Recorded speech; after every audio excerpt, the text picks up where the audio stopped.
Perfeito.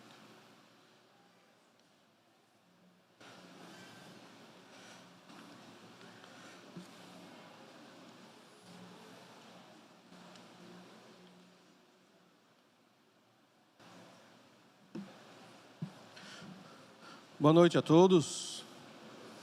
Prazer estarmos reunidos novamente para refletir, para meditar na palavra do nosso Deus.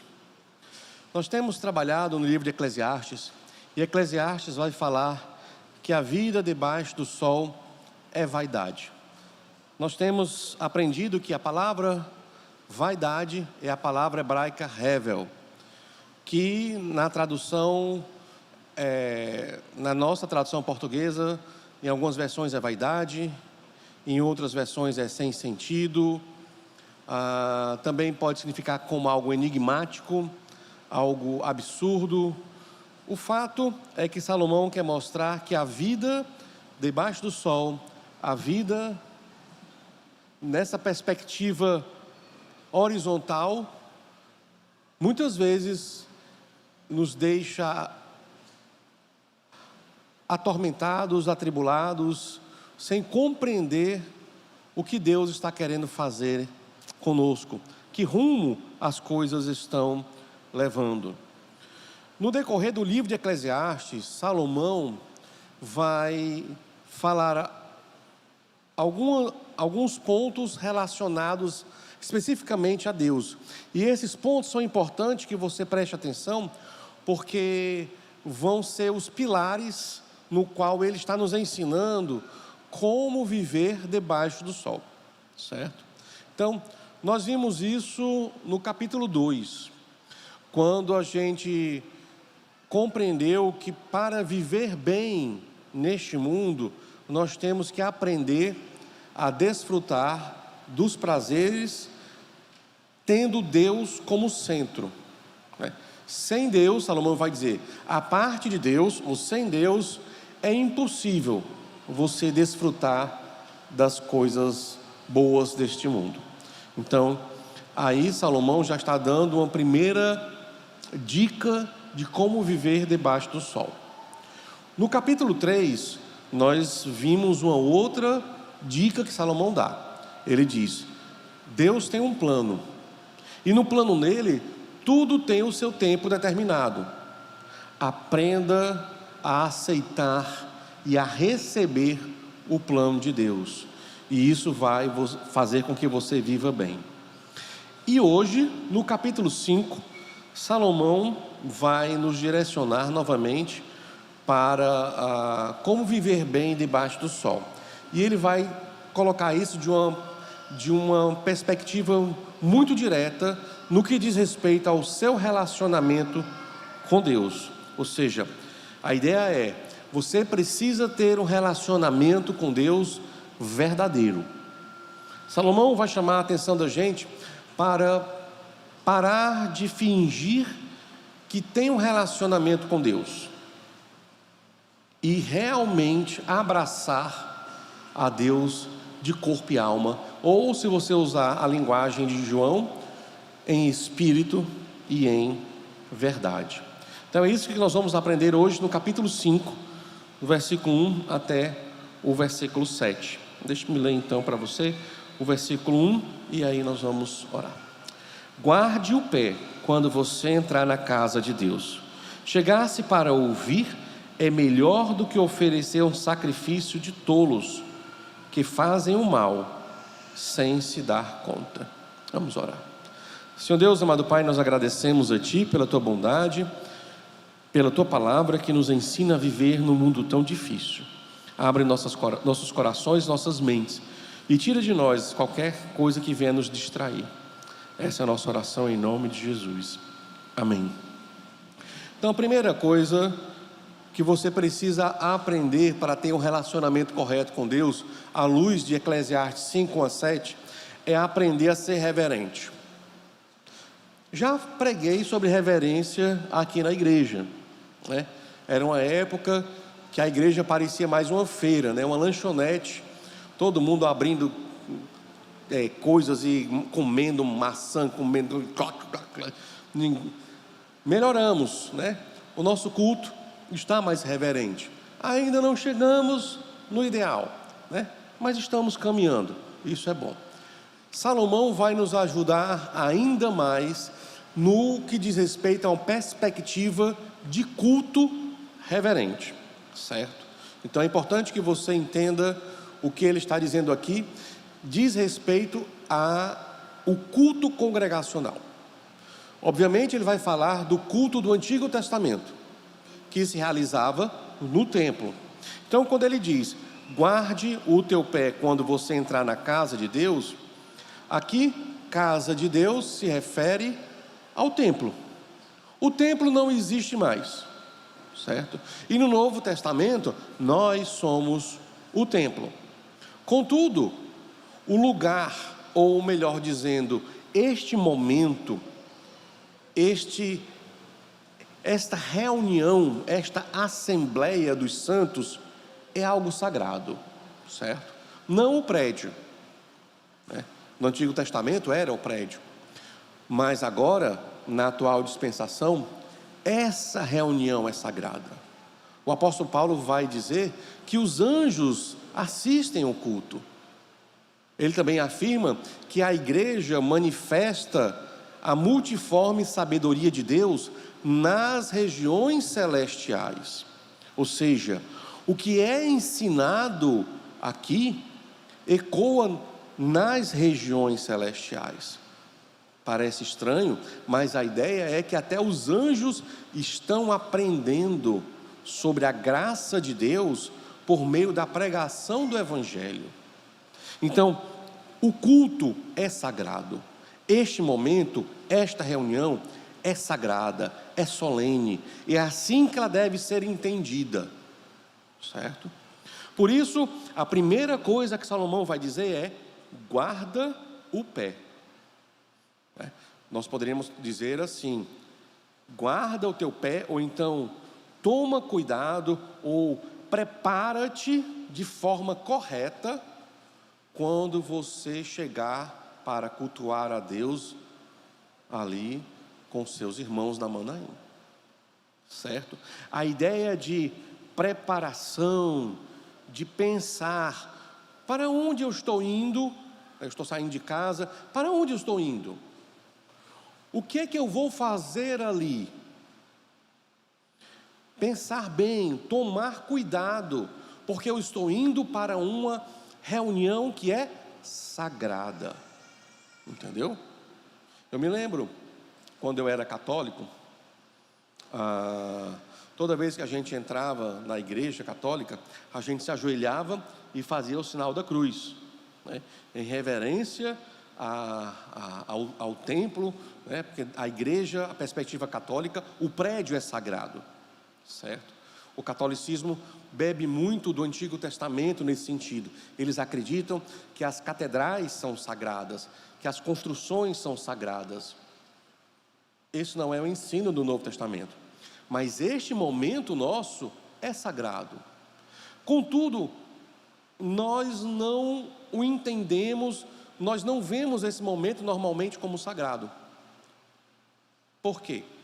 Às vezes, por exemplo, quando eu estava sentado perto de alguns irmãos, às vezes eu vejo irmão que na hora da pregação está vendo o Instagram, ou conversando no WhatsApp na hora da pregação. Se é sagrado, nada pode perturbar o meu foco em ouvir a palavra. Eu estou diante de um momento sagrado, não é a hora de eu estar no Instagram. Eu entendo que para algumas pessoas uma prova de fé é deixar o seu celular no modo avião, que elas ficam se coçando, né, para saber o que será que postaram, o que será que colocaram aqui no grupo.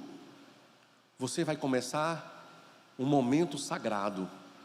Então, o ideal para você fazer é deixar o seu celular ou desligado ou no modo avião, entendeu? E agora você vai se dedicar em espírito e em verdade, de corpo e alma, a Deus, somente a Deus. Nada. Você não vai se permitir que nada tire a sua atenção. Entendeu? Isso é uma ação que está dentro desse escopo do que Salomão está dizendo. Guarda o pé. Toma cuidado. Você está indo para uma reunião sagrada. Mas Salomão não diz apenas isso. Ele diz assim, segundo mandamento que ele fala: chegar-se para ouvir é melhor do que oferecer um sacrifício de tolos, que fazem o mal sem se dar conta. Chegar-se para ouvir. Novamente, a ideia de preparação. Eu vou para esta reunião sagrada, para esta reunião solene para fazer o quê? Para tagarelar? Para ficar conversando com o vizinho? Tu viu, menina? Não sei o quê. Não sei o quê do futebol. Não. O foco é audição. Certo? Nós nos congregamos, nós nos reunimos nessa assembleia hoje à noite com um objetivo primário: ouvir. Ouvir. Ouvir o quê? Ouvir qualquer coisa? Claro que não. Ouvir a Deus. Então isso deve ser um anseio que você sai de casa pensando nisso. O que será que Deus vai dizer para mim hoje à noite? Eu saio da minha casa querendo ouvir a Deus, ansiando por ouvir o que Deus tem a me dizer. Pode ser o pior dos pregadores, né? Pode ser aquele pregador que venha lendo, né, o seu sermão, que tem uma voz monótona. Pode ser, não importa. O que importa é que ele esteja falando a palavra de Deus. Isso é o que importa. Porque eu estou indo para ouvir a palavra de Deus, não a palavra do pregador. Se ele começar a falar uma palavra que é dele, mas que não é de Deus, aí nós temos problemas. Então, o segundo pressuposto que Salomão coloca para a gente, que nós devemos ter quando a gente sai de casa, é esse: ansiar para se reunir, porque eu quero ouvir Deus falando. Deus falando, a palavra de Deus falando para mim, viva. Então a ideia é essa: você já vem com o coração aberto, você vem com o coração disposto, você vem com atenção, querendo ouvir. Ouvir é melhor do que oferecer um sacrifício de tolo. O que é um sacrifício de tolo? Algumas pessoas, ou talvez a maioria do povo de Israel no Antigo Testamento, achava que só porque ele oferecia lá no templo ou no tabernáculo, no período do deserto, o seu animal, falava algumas coisas com a mão na cabeça do animal, estava tudo ok. Não. Deus, por meio de Moisés e depois por meio dos profetas, está sempre dizendo: o sacrifício em si não vale nada. É preciso que uma postura de coração, uma circuncisão de coração esteja associada ao sacrifício. O que aquela pessoa pensa sobre Deus, como ela se comporta perante Deus, aquilo é tão importante quanto o sacrifício. Não é só um mero sacrifício. Quando a pessoa apenas vem, sacrifica e fala umas bobagens, Salomão diz: isso é um sacrifício de tolo. O que é o tolo? Quem é o tolo, né?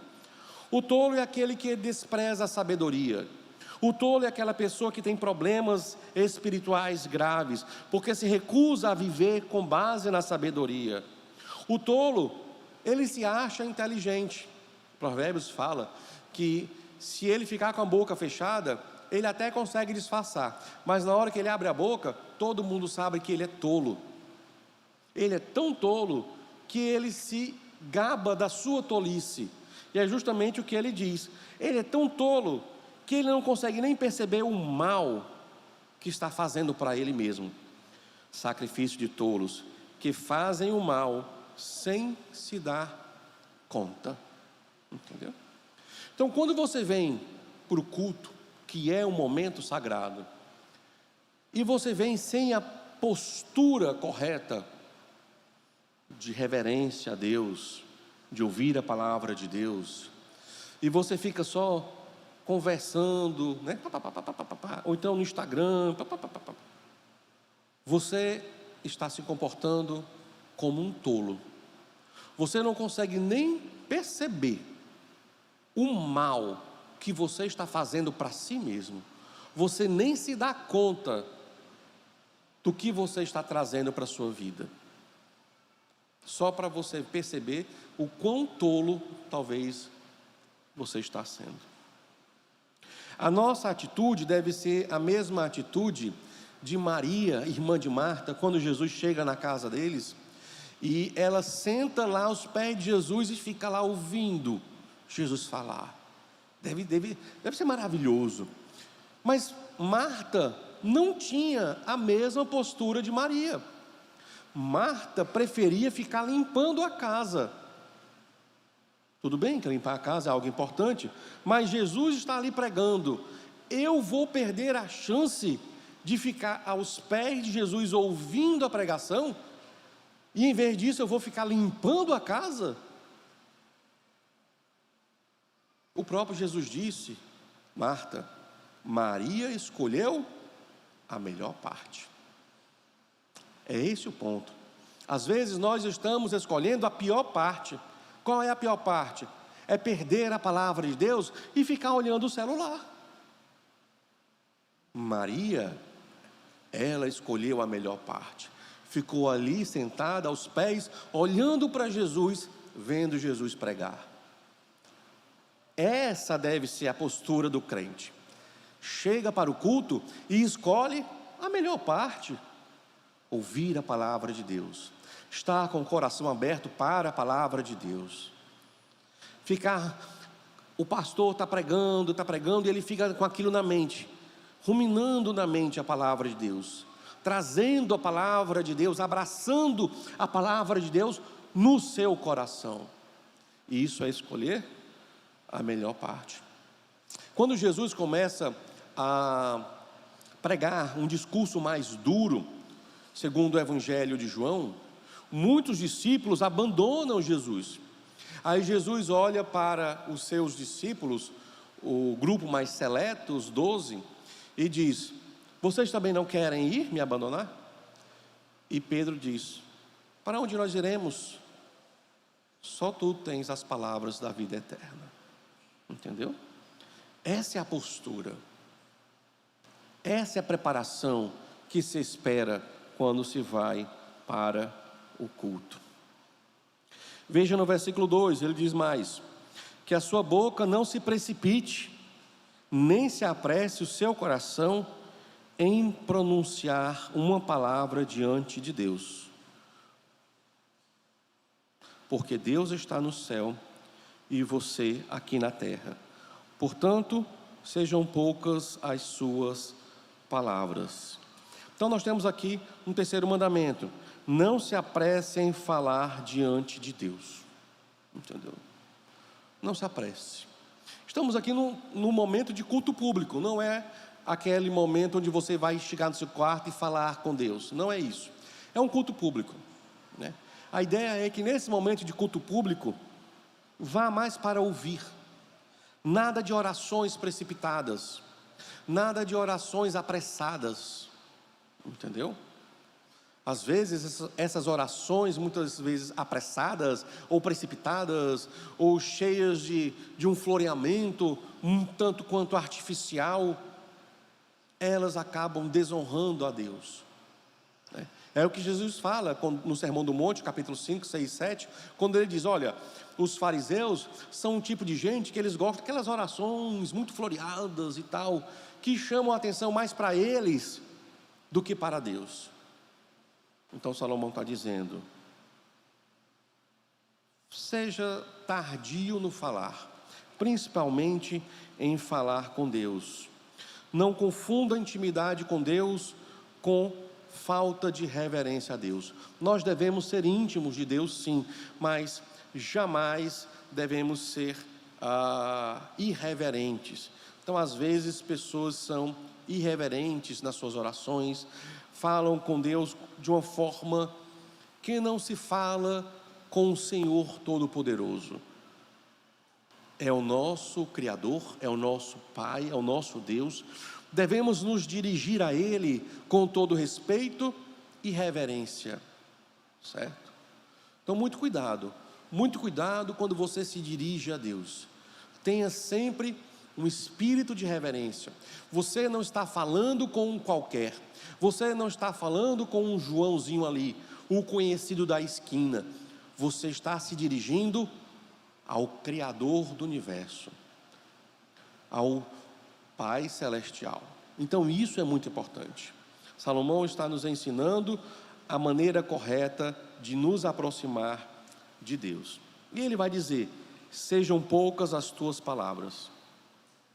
Por quê? Porque Deus está no céu e você está na terra. Aqui é mostrando para a pessoa quem ela é e quem Deus é. E às vezes isso é importante. É importante que a gente saiba o nosso lugar, não é? Nós não somos iguais a Deus. Deus é um ser totalmente diferente de nós, certo? Totalmente diferente. Nunca foi criado. Ele existe eternamente. Às vezes eu tento pensar na existência de Deus, um ser que existe por toda a eternidade.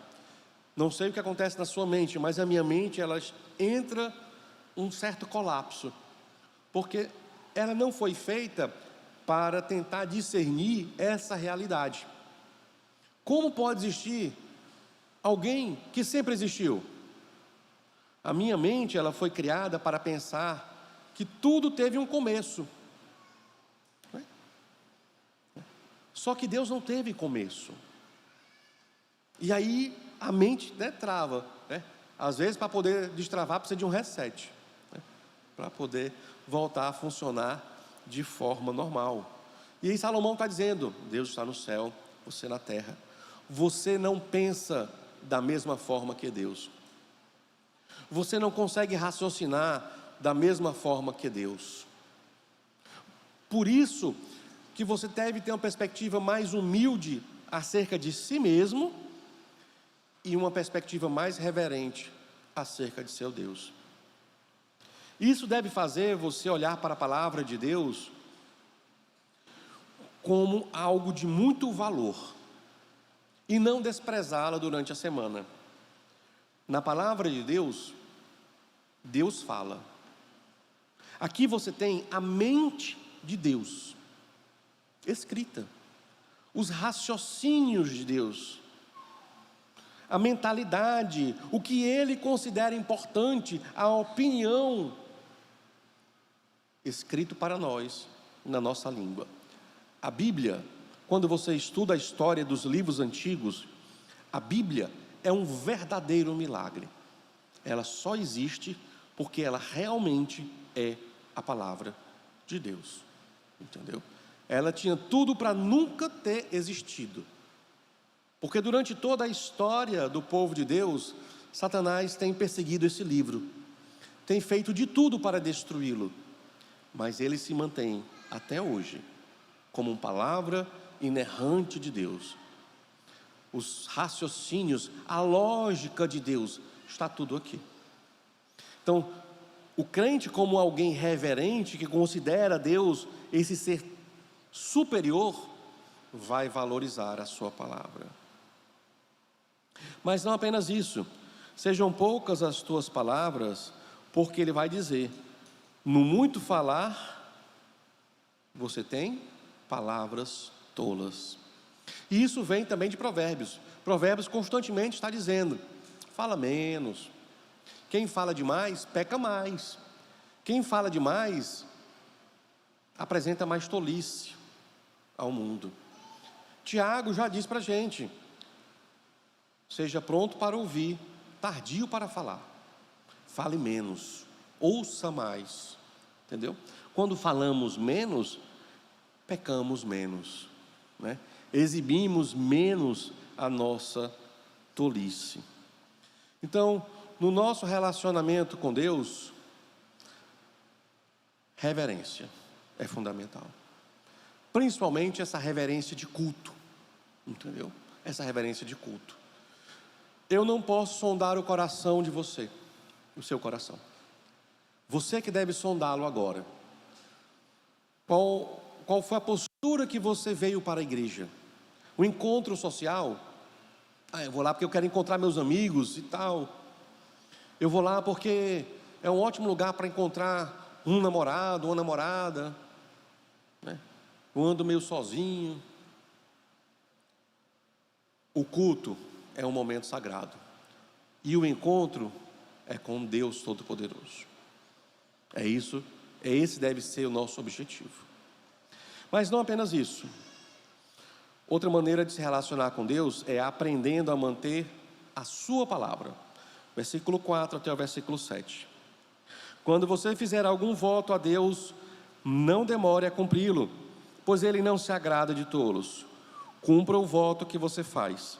Melhor é não fazer voto do que fazer e não cumprir. Não consinta que a sua boca o leve a pecar. Nem diga ao mensageiro de Deus que foi descuido. Porque fazer com que Deus fique irado por causa do que você diz e deixar que Ele destrua o que você fez? Porque como na multidão de sonhos há vaidade, assim também há muitas palavras. Portanto, tema a Deus. O voto é uma prática que existe desde o Antigo Testamento. O voto é dedicar algo que você tem, ou mesmo você mesmo, a Deus. Entendeu? Então, havia o voto do nazireu. Eu me dedico a Deus. Eu me consagro a Deus. A partir de hoje, durante um ano, eu serei totalmente dedicado a Deus. Então, você faz o voto de nazireu. Ou eu vou dedicar o meu filho a Deus, como Ana dedicou Samuel. Ele vai ser dedicado ao sacerdócio. Então ela entrega o filho no templo e ele será criado, ele será educado para ser sacerdote. Entendeu? Ou você dedica também, como era o comum, você pode dedicar animais para o sacrifício, cordeiros, ovelhas, entendeu? Bois, todos esses podem ser entregues ao sacrifício. O fato é que se você fez um voto a Deus, você deve cumprir. Quando Jesus fala no Novo Testamento que você não deve jurar por nada, nem pelo céu, nem pela terra, Ele está falando de uma prática que era muito comum na sua época, de desmerecer a palavra, ou seja, as pessoas precisavam jurar para que alguém acreditasse na sua palavra. Então Jesus diz, isso não é prática de crente. Os filhos do reino precisam ter a palavra sim, sim, não, não. Eles não têm que provar que estão falando a verdade. A palavra deles deve ser crida como verdade, certo? Mas isso não está desmerecendo o conceito de voto. Paulo fez voto, os cristãos fizeram votos. A ideia do voto é de um compromisso intenso com Deus. Também é importante que você não confunda o voto bíblico com o conceito de promessa da Igreja Católica. Promessa da Igreja Católica é uma negociação com Deus, é uma barganha, é diferente do conceito de voto das Escrituras. Na barganha, eu digo, vamos supor que você fez um voto para, sei lá, Nossa Senhora de alguma coisa.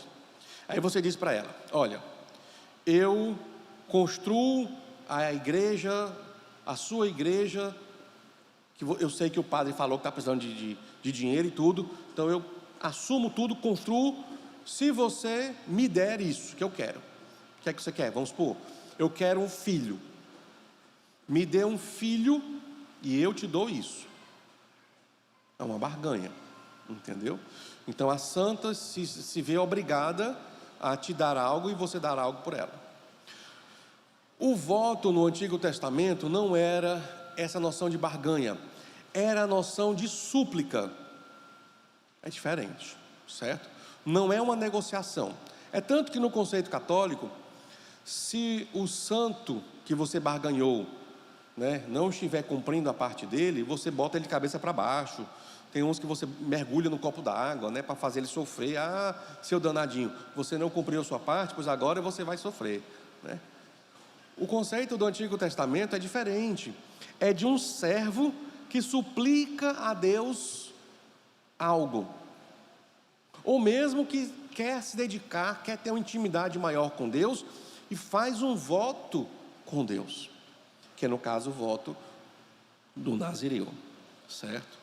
Então ele vai dizer: se você fez um voto, você deve cumprir o seu voto. É melhor não votar do que não cumprir, certo? Na nossa cultura, nós temos sérios problemas com palavra, né? Então, às vezes o brasileiro diz: amanhã vamos lá na minha casa conversar. Amanhã eu passo lá, né? Doido de quem ficar esperando ele passar, entendeu? Ele não vai passar, entendeu? Mas ele deu a palavra dele, que ia passar, entendeu? Então, nós tratamos a nossa palavra com muita leviandade, e isso é algo que entra aqui dentro da aplicação desse contexto. Desagrada muito a Deus, porque você está prometendo algo a alguém, você está dizendo que vai fazer algo para alguém, mas você na verdade não tem a mínima intenção de cumprir o que você prometeu. É muito sério, é muito sério. Por isso que casamento também é uma coisa muito séria. Você faz votos públicos, e esses votos são perante Deus e perante os homens. Às vezes os casais gostam de fazer os seus votos, né? Aí eles chegam lá com aquele papelzinho que eles escreveram: eu amo você, você é uma pessoa maravilhosa, quando eu te vi, e que naquele dia, e resplandeceu nos meus olhos, blá blá blá blá blá blá blá. Aí eu olhei assim: epa, esse voto não vale. Aí eu entro logo em cena, eu levo os meus votos, que são os votos tradicionais. Eu digo: tem que ter isso aqui, esse voto tem que dizer, esse voto aí é romântico, é bonitinho, mas você não se comprometeu com nada. O que é o voto? Na alegria e na doença, na alegria e na tristeza, na saúde e na doença, na riqueza e na pobreza, eu estarei com você. Agora você se amarrou, né? Porque antes você não tinha feito o voto, você estava fugindo. É muito maravilhoso, não sei o quê, quando nos encontramos. Não, casamento implica um voto perante Deus e perante os homens, que só pode ser quebrado na morte ou pela tragédia da traição. Voto é uma coisa séria, e se nós empenhamos nossa palavra, nós devemos honrá-la. Nós brasileiros não levamos isso muito em consideração, o que é algo muito triste para nós. Nós devemos começar a zelar e a criar uma cultura de ser fiel àquilo que você fala, entendeu? Ser fiel àquilo que você fala. É o que ele diz no versículo 6. Não consinta que a sua boca o leve a pecar, nem diga ao mensageiro de Deus que foi descuido. Aqui a ideia: a pessoa fez um voto, eu vou fazer um voto, eu vou entregar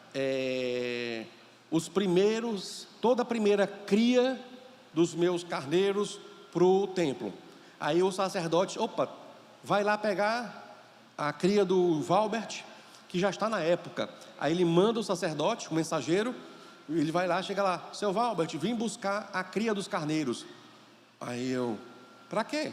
O senhor não fez o voto que disse que quando nascesse ia dar para o templo? Aí foi. Rapaz, eu acho que eu não pensei direito. Não, Deus está dizendo: olha, não faça isso não. Não faça isso não. Por que fazer com que Deus fique irado por causa do que você diz, e deixar que Ele destrua o que você fez? Só para você ter ideia, como voto é sério. Quando você faz um voto e diz, não, eu falei, eu não estava pensando, foi besteira, eu falei brincando. Olha o que acontece com Deus. Deus fica irado, entendeu? E Ele está disposto a destruir a sua obra, para que você aprenda que não se faz Deus de bobo. Não se vota algo a Deus e diz, foi brincadeirinha, eu não quis dizer isso. Pense bem antes de falar. Ninguém te obrigou a votar. Não faça Deus de bobo, porque Ele vai ficar irado e Ele vai destruir as suas obras. No versículo 7 ele diz, porque na multidão dos sonhos há vaidade, assim também nas muitas palavras, portanto, tema a Deus. Um dos votos no Antigo Testamento mais terríveis, feitos de forma impensada, é o voto de Jefté. Jefté é descrito em Hebreus 11 como sendo um homem de fé. E ele foi um homem de fé. Mas ao mesmo tempo que ele foi um homem de fé, ele fez um voto tolo. Ele não pensou em todas as implicações do seu voto. Ele disse, a primeira coisa que aparecer na minha frente, eu vou sacrificar a Deus. Ele achava que só apareceria um animal. Mas quem apareceu? A sua filha. O erro de Jefté foi pensar que Deus seria igual às divindades cananeias. Eu acredito que, como era um sacrifício, ele teve que sacrificar a filha.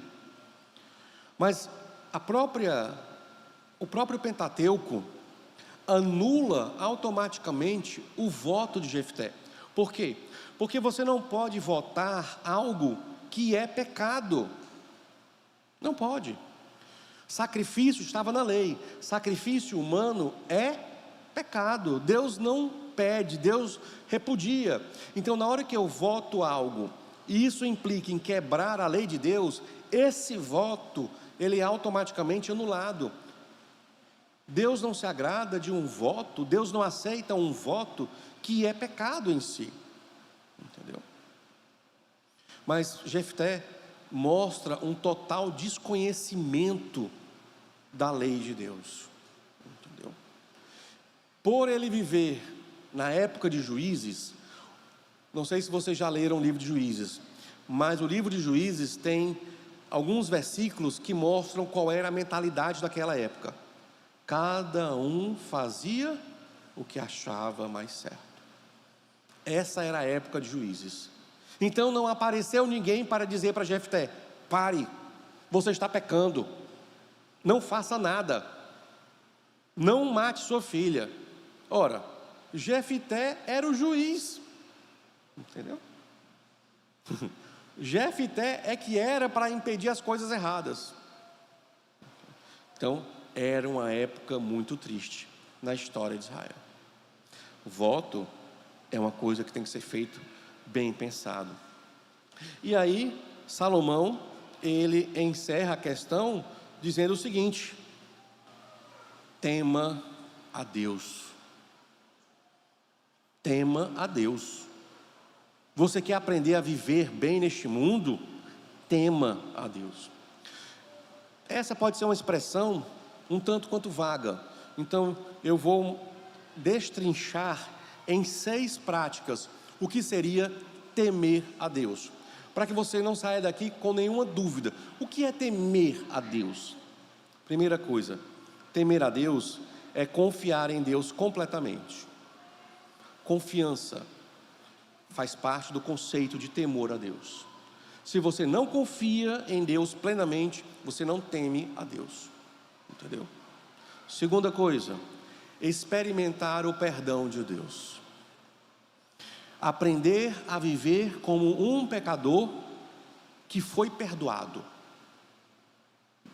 Tem pessoas que se acham mais santas que Deus e não vivem como se fossem perdoadas. Ora, se Deus perdoou o teu pecado, quem é você para não aceitar esse perdão.